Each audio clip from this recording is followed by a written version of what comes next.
Crown Court, Judge Thane Forbes, visibly upset, told Dr. Harold Shipman, life must mean life.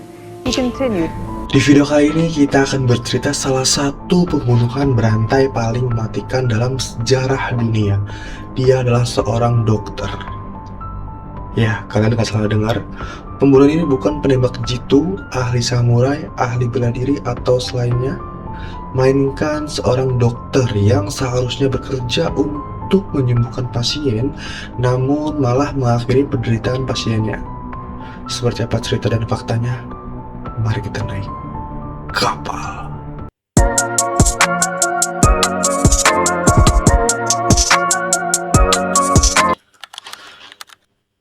Harold Frederick Shipman lahir pada tanggal 14 Januari 1946 di perumahan Bestwood, sebuah perumahan dewan di Nottingham.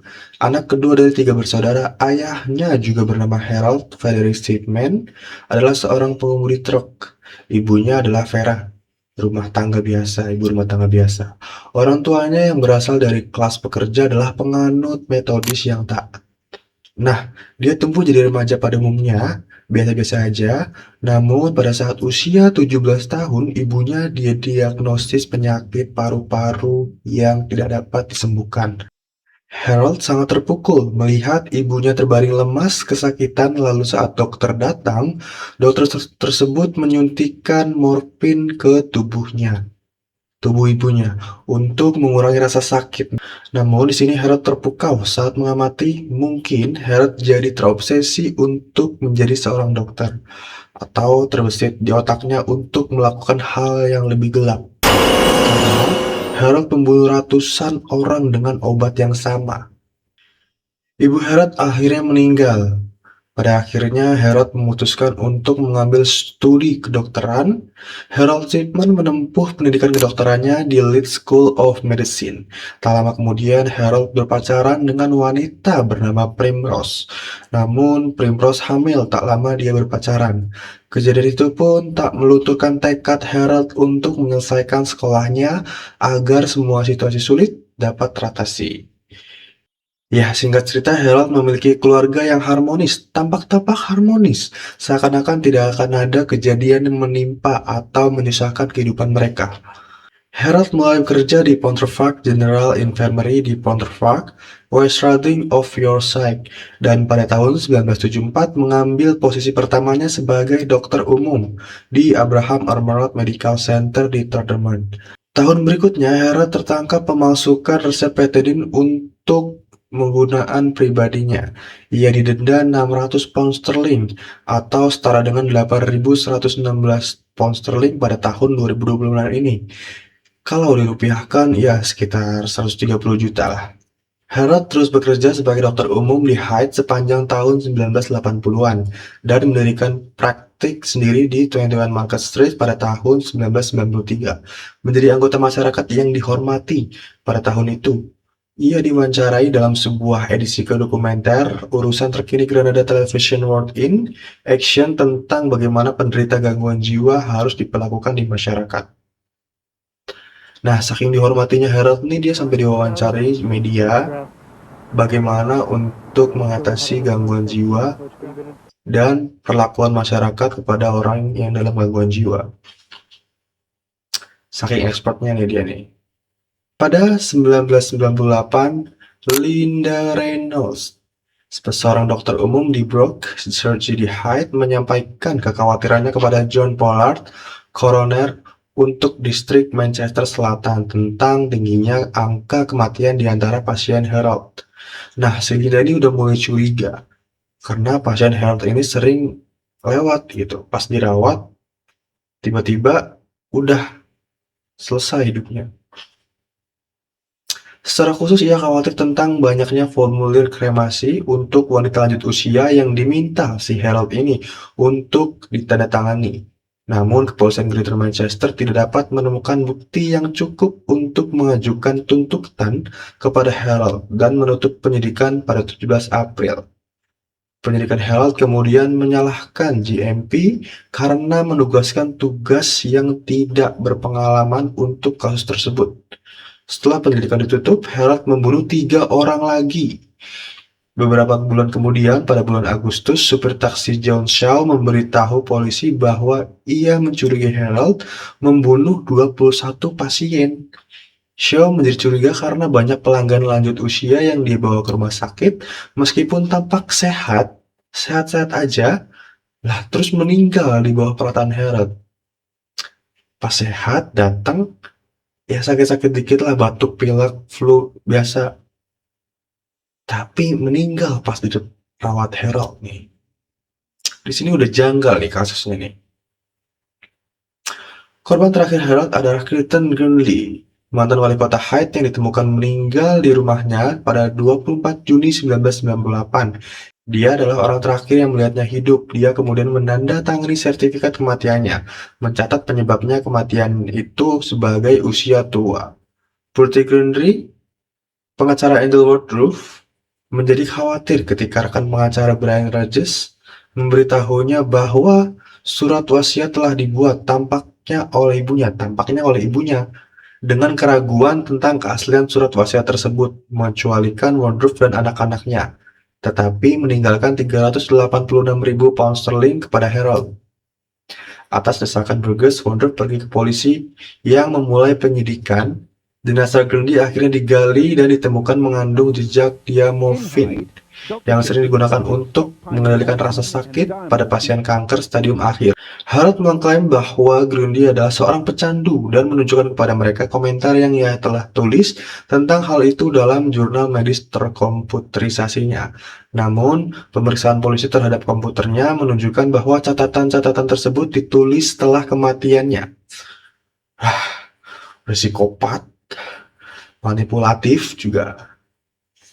Harold ditangkap pada tanggal 7 September 1998. Ditemukan memiliki mesin Take Brother jenis yang digunakan untuk membuat surat wasiat palsu. Sebuah buku tahun 2000 karya jurnalis Burn White dan Gene Ritchie menyarankan bahwa Harold memasukkan surat wasiat tersebut karena ia merasa hidupnya di luar kendali dan ingin ditangkap, atau karena ia berencana untuk pensiun pada usia 55 tahun dan meninggalkan Inggris. Mau kabur ya guys, mau kabur. Polisi menyelidiki kematian yang telah disahkan oleh Harold dan menyelidiki 15 kasus specimen. Mereka menemukan pola pemberian dosis diamorfin yang mematikan, penandatanganan sertifikat kematian pasien, dan kemudian pemalsuan catatan medis untuk menunjukkan bahwa mereka dalam kondisi kesehatan yang buruk. Selain itu, sejumlah besar kematian terjadi di sekitar waktu yang sama ketika Shipman melakukan kunjungan sorenya dan di hadapan dokter.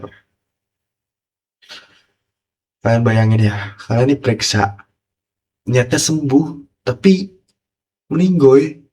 Aduh, ngeri. Pada tahun 2001, Chris Gregg, seorang detektif senior kepolisian West Yorkshire, terpilih untuk memimpin penyidikan atas 22 kematian di West Yorkshire. Setelah itu, penyidik Shipman yang dilakukan pada tahun 2002 menyimpulkan bahwa ia telah membunuh setidaknya 218 pasiennya antara tahun 1975 sampai tahun 1998, di mana praktik ia di Tederman 1974 sampai 1975 dan Hyde 1977 sampai 1998. Janet Smith, hakim yang mengajukan laporan tersebut, mengatakan bahwa ada kematian lain yang buktinya sangat sedikit sehingga kesimpulannya apakah itu pembunuhan yang melanggar hukum tidak dicapai sebagai besar korbannya adalah wanita lanjut usia. Jadi dia tuh dibunuh, lalu dibikinkan surat keterangan yang menyimpulkan bahwa pasiennya tuh sakit keras dan akhirnya lewat. Gitu dia. Dia tuh ngebunuh tapi bikin data sendiri dengan diagnosa yang menyimpulkan bahwa si pasien tuh benar-benar sakit keras, jadi tidak bisa disembuhkan, akhirnya lewat. Ngeri. Dalam laporan ke-6 dan terakhirnya yang diterbitkan pada 24 Januari 2005, Smith melaporkan bahwa ia percaya bahwa Shipman telah membunuh 3 pasien dan ia memiliki kecurigaan serius tentang 4 kematian lainnya, termasuk seorang gadis berusia 4 tahun selama tahap awal di karirnya di Medis Pontefract General Infirmary. Secara total, 459 orang meninggal saat berada di bawah perawatannya antara tahun 1971 sampai 1998. Gile boy, ngeri banget. Tetapi tidak pasti berapa banyak dari mereka yang merupakan korban pembunuhan, karena ia seringkali menjadi satu-satunya dokter yang mengesahkan kematian. Perkiraan Smith tentang jumlah total korban Smith selama periode 27 tahun itu adalah 250. Nah, dari total 459 orang meninggal, itu yang diidentifikasi pembunuhan itu 250. Yang lainnya, nggak tahu, dibunuh secara perlahan gitu. Dibikin datanya seolah-olah dia tuh sakit keras, padahal mah sehat-sehat aja, sakit flu biasa, pilek, tiba-tiba mah greget aja, greget. GMC mendakwa 6 dokter yang menandatangani formulir kremasi untuk korban Shipman dengan pelanggaran etika profesi dengan alasan bahwa mereka seharusnya memperhatikan pola antara kunjungan rumah Shipman dan kematian pasiennya. Mereka semua dinyatakan tidak bersalah pada Oktober 2005. GMC menyatakan 2 dokter yang bekerja di Rumah Sakit Umum Thamesmead pada tahun 1994 bersalah atas pelanggaran etika profesi yang serius karena gagal melaporkan kekhawatirannya mereka dan memberikan bukti yang menyesatkan kepada penyidik Shipman. Ada 2 orang yang tahu bahwa itu tuh nggak beres, tapi dia diem-diem aja. Pas melakukan penyidikan oleh GMC ini, tapi dibelokin sama si 2 dokter ini gitu. Akhirnya keseret juga. Pada tahun 2005 terungkap bahwa Shipman mungkin telah mencuri perhiasan dari para korbannya. Pada tahun 1998, polisi telah menyita perhiasan senilai lebih dari 100.000 pound sterling yang mereka temukan di garasinya. Pada bulan Maret 2005, ketika Primrose meminta pengembaliannya, polisi menulis surat kepada keluarga korban Shipman meminta mereka untuk mengidentifikasi perhiasan tersebut. Barang-barang yang tidak teridentifikasi diserahkan kepada Badan Pemulihan Aset pada bulan Mei. Investigasi berakhir pada bulan Agustus. Pihak berwenang pengembalian 66 buah perhiasan kepada Primrose dan melelang 33 buah perhiasan yang dikonfirmasi Primrose bukan miliknya. Hasil lelang disumbangkan ke Thamesmead Victim Support. Satu-satunya perhiasan yang dikembalikan kepada keluarga pasien yang dibunuh adalah cincin berlian platinum, yang mana keluarga tersebut memberikan foto sebagai bukti kepemilikannya. Udah pembunuh, manipulatif, psikopat, maling pula. Gila ya. Lebih sadis dari film. Sebuah taman peringatan untuk para korban Shipman yang disebut Taman Ketenangan dibuka di Hyde pada tanggal 30 Juli 2005. Hingga awal tahun 2009, keluarga dari lebih 200 korban Shipman masih mencari kompensasi atas kehilangan kerabat mereka. Pada bulan September 2009, surat-surat yang ditulis Shipman di penjara kepada teman-temannya akan dijual melalui lelang. Tetapi setelah adanya keluhan dari kerabat korban dan media, penjualan tersebut dibatalkan. Pada tahun 2003, setelah Shipman dihukum, sebuah makalah oleh ahli statistik David Spiegler dan lainnya menemukan bahwa tingkat kematian Shipman secara umum sejalan dengan tingkat nasional antara tahun 1998 dan 1994.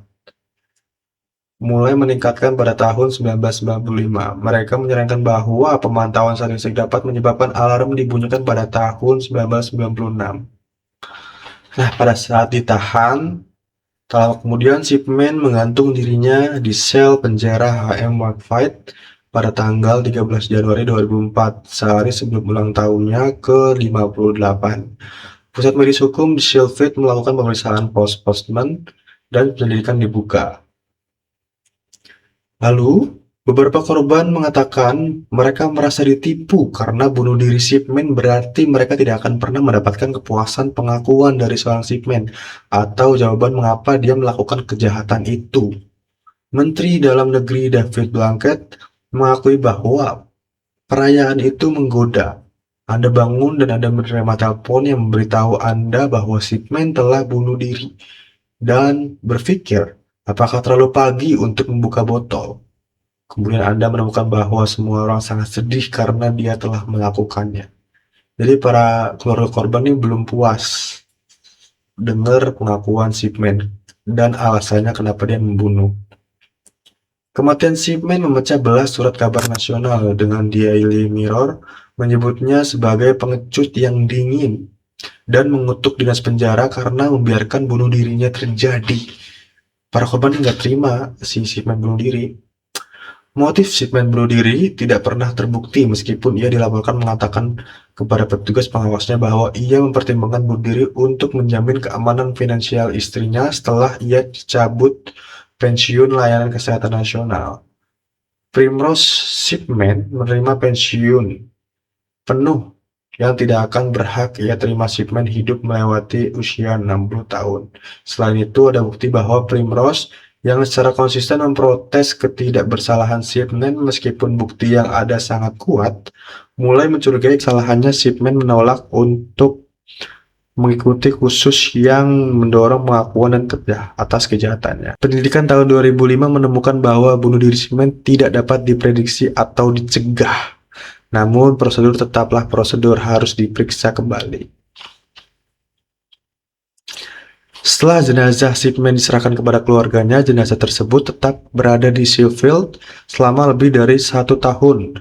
Janda Shipman dinasihati oleh polisi agar tidak mengubur suaminya karena khawatir kuburannya akan diserang. Jenazah tersebut akhirnya dikremasi dan krematorium Haverfordwest di kota tersebut. Hanya dihadiri oleh janda Shipman dan keempat anaknya tersebut. Saking gak terimanya, keluarga korban ini sampai mengecam keluarga Shipman. Ngeri banget. Ya, itu singkat cerita dari pembunuh berantai berdarah dingin sekaligus pengecut yang sampai saat ini kasus itu termasuk paling mengerikan di dunia. Oke, jika kalian suka membahas kasus-kasus terbesar di dunia, kalian boleh request di kolom komentar. Dan jangan lupa klik tombol subscribe agar tidak ketinggalan video-video selanjutnya. See you next video.